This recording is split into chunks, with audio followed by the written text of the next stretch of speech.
I'm Laura from Divine Light Yoga. Thank you for joining me for some relaxation and mindfulness today.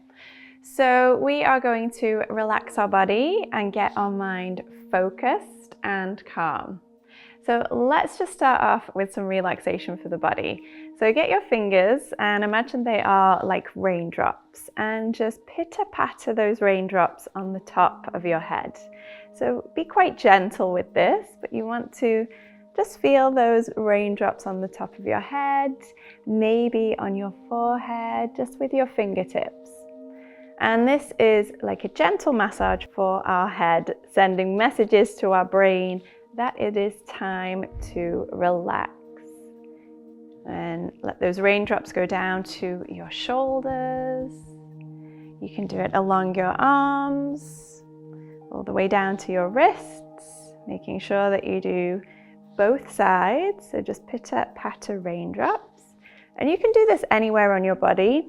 So you can do it on your legs or your knees if you like as well.